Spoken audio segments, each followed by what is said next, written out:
en busca de venenos, ¿no? Y a veces se equivoca y entonces se pasan las embarazadas del primer trimestre vomitando y los ginecólogos no saben que eso está producido por esto, que es una de las emociones menos conocidas de la psiquiatría. Por cierto, que el asco correlaciona negativamente con el aborto. Es decir, las mujeres que más asco tienen y que más vomitan abortan menos que las que no tienen asco. ¿Habéis entendido eso? Porque les es más difícil el embarazo, ¿no? Padecen más el primer trimestre. Hombre, si padecen más, razón de más para abortar, ¿no? Espontáneamente, me refiero. Abortos espontáneos, ¿eh? Protegen más al feto y no necesitan abortarlo. Bueno, esta es una idea interesante sobre aplicación práctica de la repugnancia, ¿no? La repugnancia, hay muchas enfermedades que están producidas por la repugnancia y no son producidas por el miedo, sino por la repugnancia, ¿no?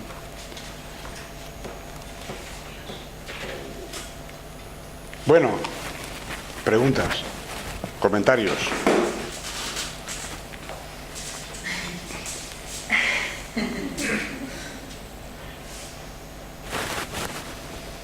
Yo felicitaría por la intervención tuya que has hecho. Tampoco es tanto aquello de que hay cosas en las que estaré de desacuerdo, ¿no? Yo creo que, bueno, son cuestiones que se pueden plantear respecto del Edipo, sobre todo si el Edipo si se piensa que fue una traslación automática del mito a la realidad, no creo que lo hiciera así, ¿no? Si Freud hablaba de un Edipo clínico, ¿no? Realmente, ¿no? Pero bueno, me ha parecido muy bien, sobre todo la primera parte, ¿no? Toda esta referencia a la filosofía y la escuela de la sospecha. Yo creo que la escuela de la sospecha es importante porque a partir de la escuela de la sospecha, de hecho, Schopenhauer, Marx y Freud se va más allá de Freud, sobre todo con el concepto de plusvalía en inconsciente, con el concepto de plusvalía no es otra cosa que un concepto de goce, ¿no? Fausto decía cómo el instinto siempre está ahí funcionando y nunca llega a la satisfacción, ¿no? Entonces, entre lo esperado y lo que obtengo, esa diferencia es el concepto de goce y finalmente el concepto de plusvalía, ¿no? Lo que vendo, o sea, lo que me cuesta fabricar y lo que obtengo a la venta, esa diferencia sería la plusvalía. Entonces, a mí eso me ha gustado mucho. A mí lo de la escuela de la sospecha creo que todo el mundo, bueno, debería parar, no en algún momento a leer algo de esta historia, ¿no? Y creo que, bueno, pues en el fondo nos hacemos mayores y todas estas referencias a la filosofía se van olvidando, ¿no? Las teologías dejan la filosofía aparte y, bueno, ahora pues son números, ¿no? A ver por dónde vamos, ¿no? Y, bueno, felicitar por tu intervención y felicitar a Julia Fernanda.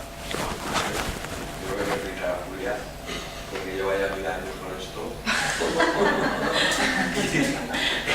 Ella se inscribe al desaliento. Estamos ahí enseñando algo del psicoanálisis, ¿no? Y enseñando que un analista lo habla porque es analizante también, y es que uno no tiene palabras para decir, no es que tenga un silencio ahí, que a veces uno no sabe ni qué decir, pero luego hay una razón también, desde la dirección de la web hay una cosa que es importante, ¿no? Es decir, contra más dices, más sería, ¿no? Más serían. Más sería y más sería, ¿no? ¿Por qué? Porque el que habla introduce sentido. Si yo hablo también, introduzco mi sentido. Entonces, si hay una cosa que es importante en el psicoanálisis es la abstención, ¿no? Y la neutralidad, ¿no? Es decir, hay que guardar silencio para que uno pueda decir. Y de alguna manera es el deseo del analista, ¿no? Eso lo hablábamos en la última clase, hablábamos un poco de esta historia, ¿no? Es decir, no es tanto esta historia de querer curar como de que el otro hable, ¿no? Es diferente para ver qué sentidos tiene, ¿no? Pero bueno, lo que has contado, podríamos estar aquí un fin de semana hablando de todas estas cosas, ¿no? Pero realmente Sí, pero hay una cosa, bueno, dos cosas. Una, a lo mejor lo repugnante, yo no sé, no soy psicoanalítico ni nada, pero a lo mejor es una metáfora también del Freud tardío, ¿no? Del Thanatos, ¿no? Y lo repugnante o lo repulsivo probablemente puede verse como la parte contraria al eros o a la atracción o lo que sea, que puede verse como una ley de péndulo que existe siempre, ¿no? La misma sexualidad, lo que es el coito y todo eso, y cuando acaba ya a fumarse un cigarrito, cada uno que corra al aire, ¿no? En ese momento es una fase refractaria, es como sobre todo como que hay ciclos, ¿no? Es decir, que todas las películas de amor acaban cuando se casan, pero ¿por qué no siguen filmando la película? Pero ¿qué pasa después? ¿No? Esto que tú decías de se convierte casi en una hermana de convivir 30 años, se vuelve algo repugnante, digamos, el exceso de convivencia. Eso Joaquín Sabina es, como decía, quien se acuesta con su mujer después de pasar ya 2 años es que lo hace por vicio. Pues vale, entonces hay como una ley de ciclos, ¿no? O sea, la atracción máxima y después, bueno, hay un orgasmo o una liberación de energía y de pronto las personas necesitan, pues, sentir repugnancia, ¿no? Aunque sea ser refractario en el momento, ¿no?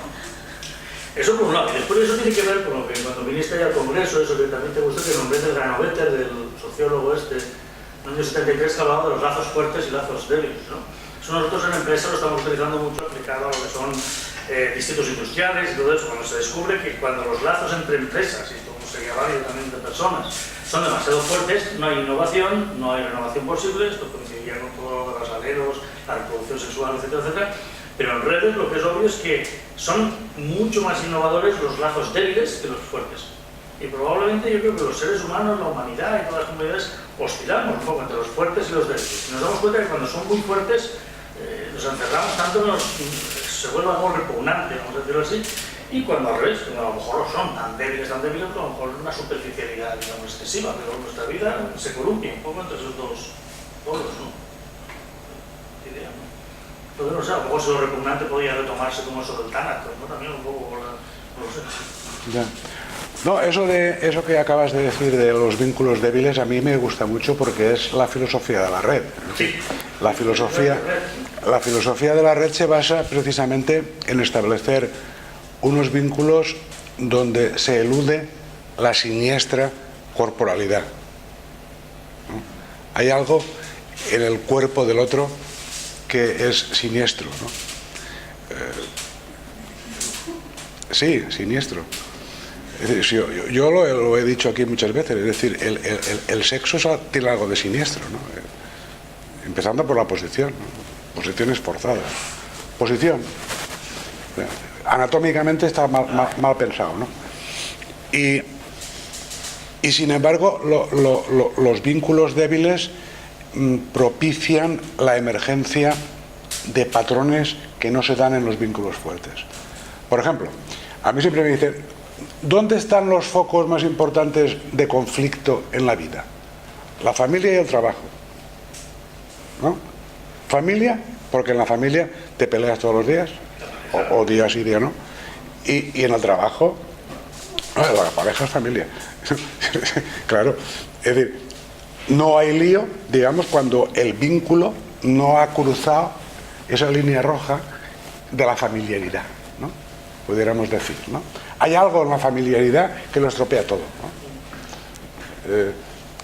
Y ahí viene precisamente el asco. O sea, el asco está precisamente para protegernos de eso, ¿no? Porque si no, no habría innovación, ni habría ciencia, ni habría pensamiento, ni habrían seminarios, ni psicoanálisis, no habría nada, ¿no? Estaríamos todos en la playa tomándonos el sol, ¿no? Claro, por eso yo creo que es importante cierto principio de insatisfacción, ¿no? Es decir, y eso es el deseo, ¿no? Es decir, yo deseo algo, yo no lo tengo. Pero es decir, eso es una cosa que yo creo que se tiene que renovar. Entonces hay cierto principio de insatisfacción para que las cosas funcionen, ¿no?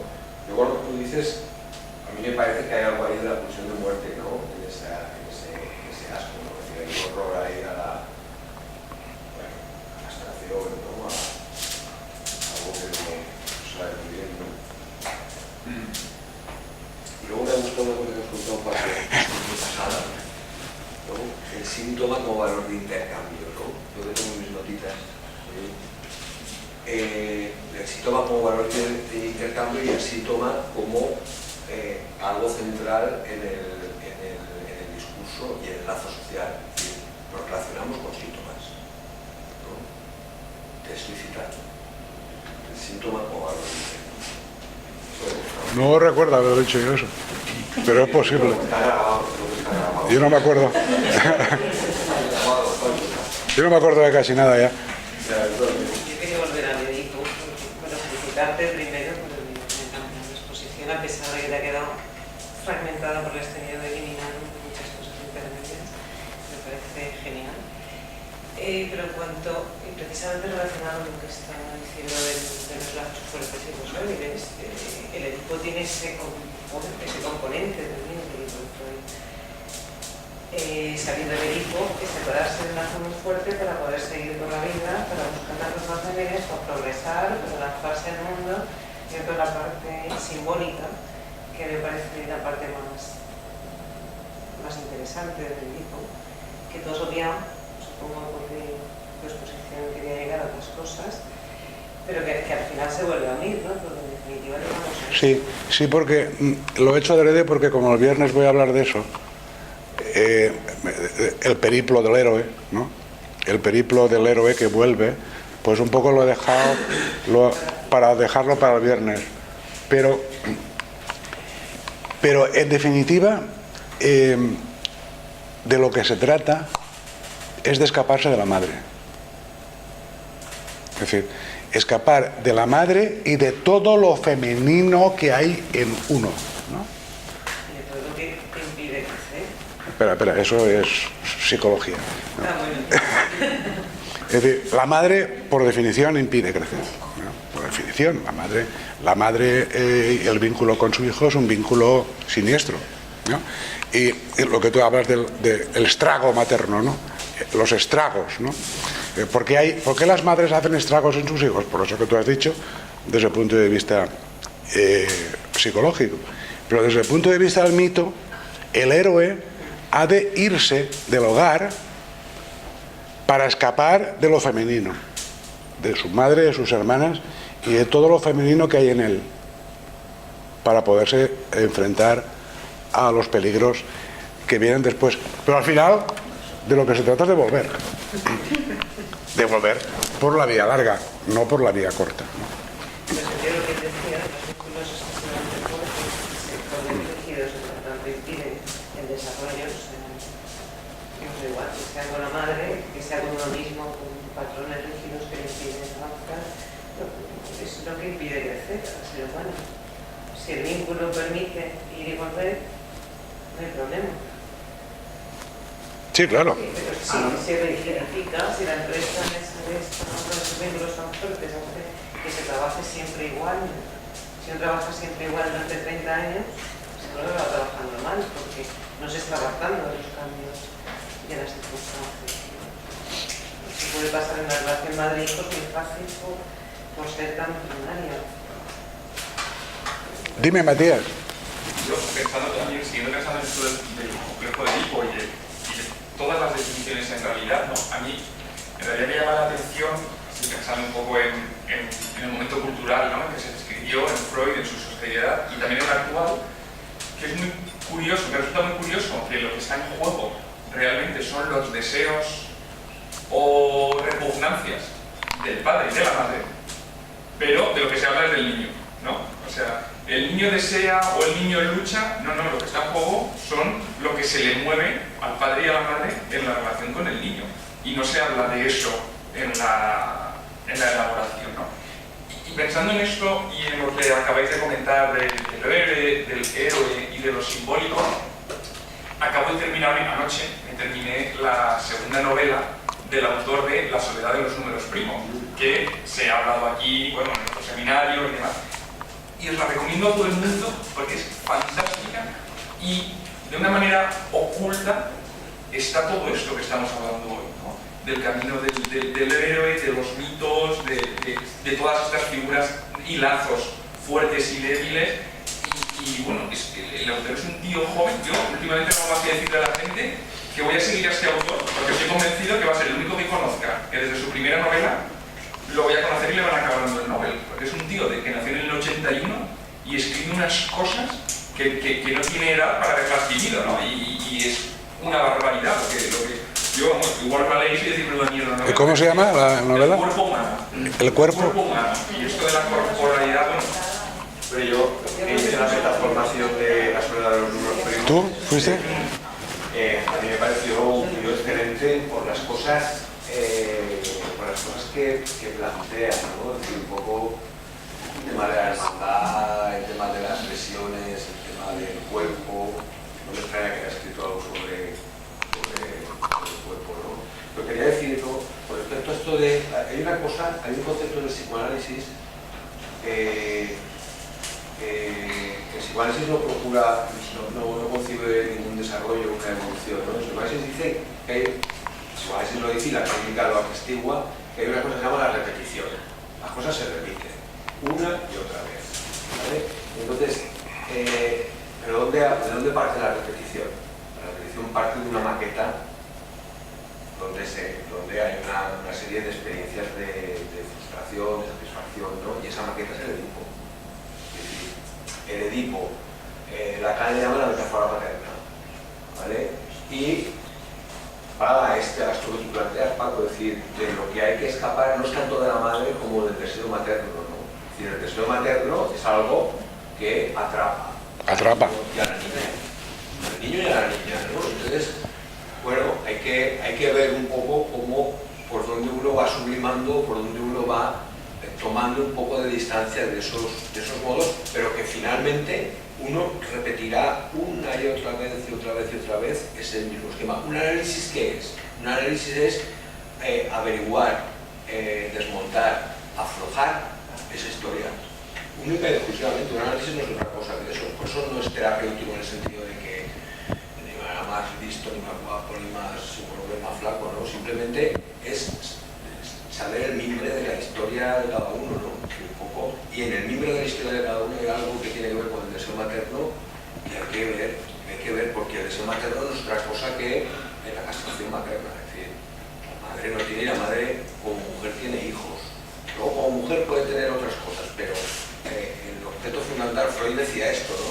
Y decía que esto acababa en la maternidad. Es decir, ¿cuál era la salida de la feminidad? Decía Freud, la maternidad. ¿Y qué dice en un momento, qué dice en análisis terminado? Dice, acabamos rechazando la feminidad. ¿Pero por qué acabamos rechazando la feminidad? Porque es el horror de la nada, es decir, no hay nada ahí. ¿Lo ves? Bueno, estas son cosas, perdonad que me entienda un poco. Bueno, pero un poco solamente para decir esta cosa. No, pero yo eso que acabas de decir estoy de acuerdo, estoy completamente de acuerdo. Lo que pasa es que la gente no acaba de comprender la idea, ¿no? Las mujeres, claro que podéis ser psiquiatras y psicólogas y yo que sé, hasta futbolistas, ¿no? Podéis ser lo que queráis, ¿no?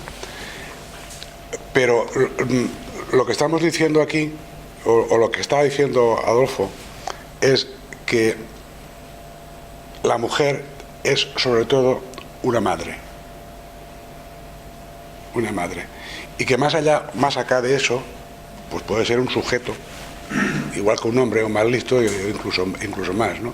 Pero sigue siendo una madre. Y esa es la desgracia, esa es la gran desgracia, porque la mujer no es madre igual que el padre es padre. El padre es padre de forma simbólica o metafórica. La madre es madre porque si no es madre, es la naturaleza, es la vida lo que está ahí en juego, ¿no? Y de alguna manera el vínculo que establece con su hijo es un vínculo narcisista, siempre, y siempre destinado al estrago, siempre, aun siendo la madre lo suficientemente buena, ¿no? Al estrago, sí. La madre hace estragos en los hijos y en las hijas. Por eso hay enfermedades mentales, ¿eh? Yo no tengo ninguna duda. Las enfermedades mentales existen porque existen las madres.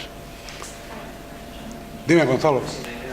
A no ser Claro, forma parte Forma parte de la naturaleza humana. de la naturaleza humana, claro. No es que las mujeres tengáis la culpa, es que forma parte de la naturaleza de nuestra naturaleza, de la hominización, vaya.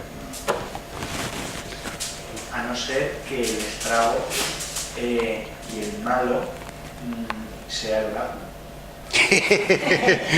¿Y eso qué significa? El oráculo es una suposición. Eso es una cosa que se supone. Depende de quién se lo cree. Claro. Una suposición de saber, pero es una suposición de eso, no del médico. No sabía. Se supone que se sabe, pero el oráculo es el otro, ¿no? Que hablaba del bueno, yo he estudiado, ¿no? Pero el otro soy yo. El oráculo. Bueno, ahí está. Vamos a publicarle. A veces es el psicólogo. El médico mismo. Bueno, pues muchas gracias a todos. Muchas gracias, ha estado interesantísimo y muy brillante, muy estimulante. Gracias. Gracias a todos.